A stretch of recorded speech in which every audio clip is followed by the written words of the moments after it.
Thank you very much, Presiding Officer. I'm afraid I don't have the connection that Mr Cameron has just outlined to Adam Smith, but the fact I stand here as the granddaughter of a steelworker in the same Parliament as Mr Cameron, I think that would be something that Hume and Hutton and Burns and Adam Smith would possibly welcome. So, Presiding Officer, I recently attended for the first time an event in Panmure House, invited by the Chancellor of Heriot-Watt University to a reception to welcome Zambia's distinguished representative, President Hakainde Hichilema, to Scotland. The speeches there emphasise the connections of our countries, the political and global challenges of climate change, of equalities, of feminist equality, climate justice and economic challenges of the Global South.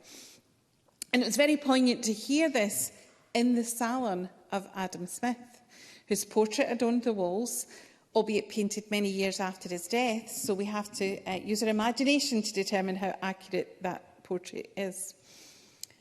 But to be there in that salon, you cannot help but pause, imagine the many discussions, argument and resolutions of the great thinkers of the Enlightenment.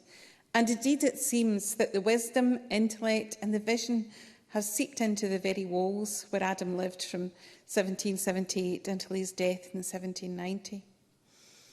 It's been argued already in the Chamber that the inquiry into the nature and causes of the wealth of nations, his opus, is as relevant today as it was on first publication.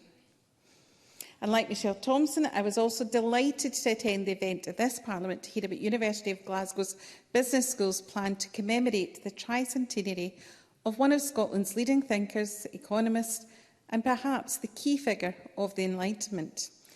And by enabling us all to engage more closely with Smith's work and explore his writing, not as an historical artefact, but as ideas that speak to us still today.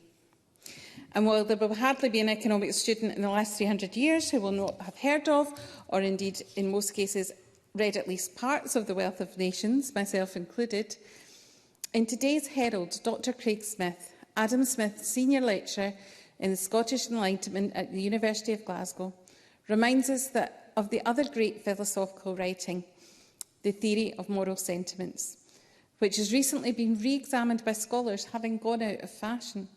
And Dr Smith says it's a book that is, in many respects, as accurate today as it was in the telling us how we feel when we see somebody being injured, how we feel when we see someone stealing from someone else.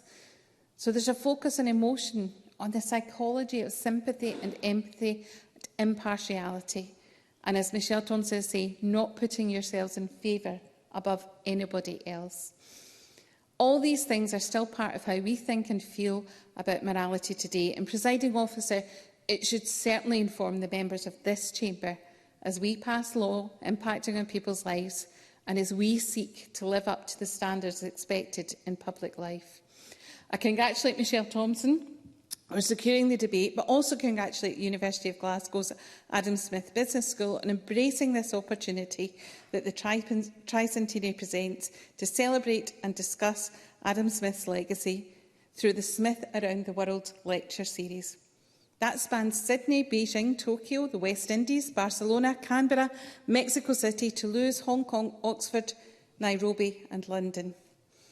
And the fact that the walls of Panmure Salon have extended so far across the globe is the most fitting tribute to this luminary of the Enlightenment. Thank you, Presiding Officer.